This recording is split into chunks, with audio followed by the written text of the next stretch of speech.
Hey everyone, this is Rob of Rule of Two Review. Welcome back to the channel. I hope you're having a fantastic day, and today we are going to be getting back to talking about Metroid Prime 4 Beyond. So my inspiration to make this video and have this conversation with you guys today is kind of in response to an idea that I've seen expressed out there that maybe Nintendo is sort of ignoring Metroid Prime 4 Beyond, or maybe a different way to say it would be treating Metroid Prime 4 like an afterthought, especially when compared to other things being shown and discussed right now, like Mario Kart World and Donkey Kong Bonanza, or even the Switch 2 itself. You know, all of these other really exciting things happening in the wake of the re-reveal of the Switch 2, the Direct last week, the Treehouse footage, and all of this stuff, that somehow Metroid Prime 4 is almost being shoved into a corner in some respects, so that all these other things, the Switch 2, Mario Kart, and Donkey Kong, can get the limelight. Now, while I appreciate that anyone out there might be wanting Metroid Prime 4 to get as much attention as possible, I just, again, wanted to make this video and talk with you guys about how I really just totally disagree with this whole idea. Granted, I want as many Metroid Prime 4 trailers and as much Treehouse and gameplay footage as I can get without spoiling the best parts of the game, of course, but I do certainly want to be, you know, digesting all of this Metroid Prime 4 news and excitement and hype and goodness and trailers and footage. It is a great time to be a Metroid fan and a game fan simply because this game is being shown off finally. But I think that the idea of someone feeling like Nintendo is ignoring Metroid Prime 4 or, again, treating it like an afterthought, to me is completely missing a couple of really obvious truths. And the main one is that Metroid Prime 4 does not have a date, whereas Mario Kart and Donkey Kong do, and it's clearly not Metroid Prime 4's time to shine and have their full marketing muscle put behind it just yet. So I guess you could say that this video, I'm almost making this video as a way to help people feel good about the fact that maybe it looks like Mario Kart and Donkey Kong is something Nintendo cares about more than Metroid. Because I just don't think that's the case. Metroid is going to have a massive marketing push, I guarantee it. Right now, we've got to get through the launch of the Switch 2 in June. We have to get through the release of Mario Kart World, and everyone's spending their time just gushing about that game. Then, only 5 weeks later, by the way, we have to wait for Donkey Kong to come out, and for that game to have its own attention.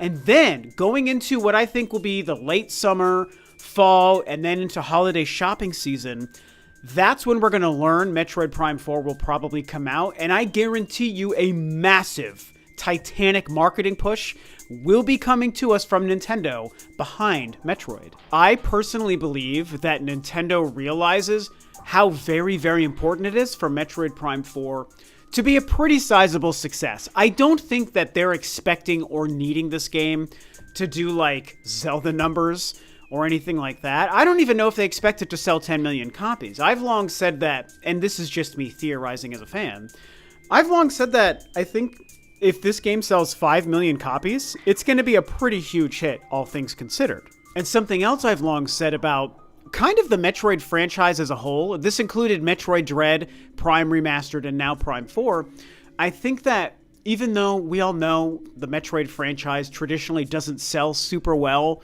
you know, 3 million units for Dread already was a record for the franchise, I think that Nintendo is willing to look at and treat Metroid as a kind of goodwill franchise, where they know every few years, especially starting with, you know, Samus Returns in 2017, and moving forward to Dread, Remastered, and Prime 4, I think they realize that every couple of years they should be releasing a new Metroid game to appease the Metroid fan base or Nintendo fans and Switch gamers who might want the kind of void that Metroid fills, even though they know it's not going to sell that well because they're keeping a sort of good rapport and a goodwill promise to a certain subset of Nintendo and Switch gamers by doing so.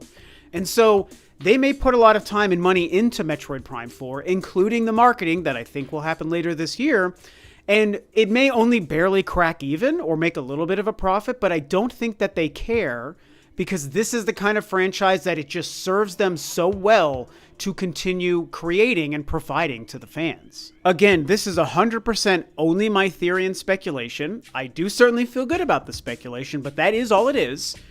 But it just makes too much sense to me, man. It just adds up to me in a lot of ways. And then, of course, the happy benefit could be, what if Prime 4 or the game after Prime 4 suddenly is the one that breaks the mold and does just smash through the $7, $8, $10 million sales barrier. So that could be part of their plan as well. Maybe they're willing to ride it out and each game sells a few million copies and that's fine. And then with the hopes that one day it's going to suddenly become the huge hit like Zelda did with Breath of the Wild, you know? So I think all of that kind of feeds into Nintendo's approach to the Metroid franchise and the Switch era and going forward into the Switch 2 era, which brings me back to the discussion around the marketing or some people feeling like it's being treated like an afterthought. And I'll just say what I've already said a few times. Right now, Nintendo's main focus, and Metroid is their focus, but I think their bigger focus is getting the Switch 2 out and figuring out all of the dramatic, weird behind-the-scenes stuff with pre-orders and prices and tariffs and all that crap. They've got to get through that, get the Switch 2 out, start their next generation. People got to buy and play Mario Kart World. Then only a month later, they got to buy and play Donkey Kong. And then, I say within a few weeks after Donkey Kong comes out, maybe we'll even say in August, then it's like, hey, Metroid Prime 4 is coming out on this date. Here's a new trailer. Here's some developer diary entries.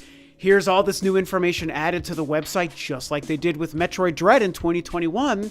Maybe we're going to see trailers for it in movie theaters before movies play. All of that stuff, to me, will kick into high gear after Donkey Kong has had its time to be the star of the show. In fact, I'm just going to come right out and say it. This is my absolute prediction.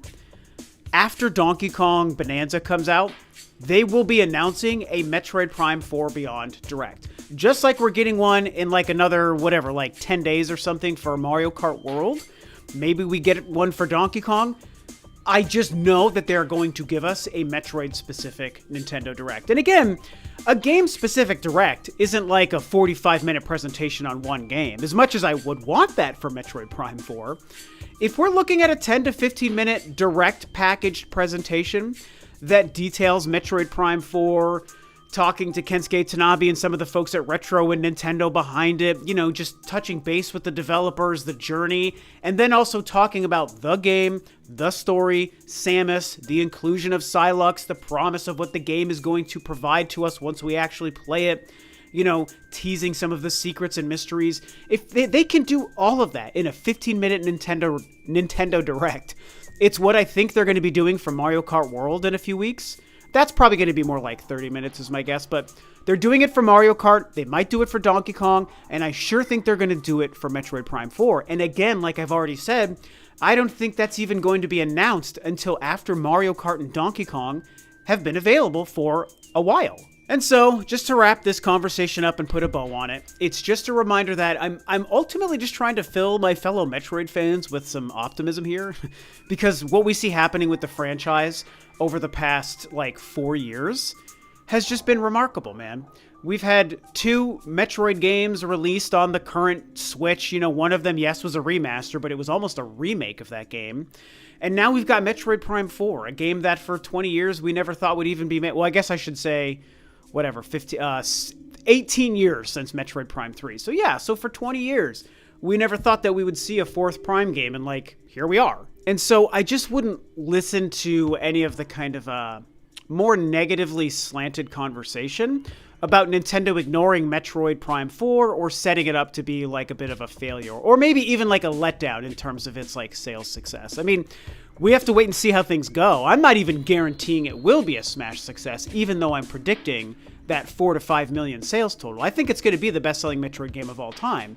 But anything is possible. That's just a prediction. But yeah, man, I mean, just think about everything I've laid out in this video, man. Switch 2, Mario Kart, Donkey Kong, that's the immediate focus. Those 3 products are announced. They all have release dates. Metroid Prime 4 does not have a release date. We only know it's 2025. We've seen 2 trailers, for the Switch 1 version. Now we've seen I mean, the fact that they gave us a 17-minute treehouse segment dedicated to the game is fantastic before it has a release date, when they're more focused on the Switch 2 and the other two games I mentioned. So they're actually showing a lot of love to the game just because they know we've been waiting for it for so long. It's just kind of a sign to me, and maybe I'm being optimistic here, but it's a sign to me that they do care about the game and that they're respecting the game the way it should be respected. Oh, and don't even get me started on all of the work that's gone into the Switch 2 edition of the game. Bumping up its performance to 4K and 60 frames per second or 120 frames per second when you're playing it in 1080. You know, incredible performance, visual, texture, frame rate, whether you're docked or handheld. They clearly care about this game, and they care about appeasing us fans who have been waiting so long and so patiently for this game. I just see all the signs of good things to come for Metroid Prime 4. Perhaps the way 2025 plays out, it's going to somehow prove my optimism wrong. I guess that's an option on the table, I'll admit it. But in no way do I think that's going to happen. I think the game is going to blow us away. I think it's going to become the best-selling Metroid game of all time.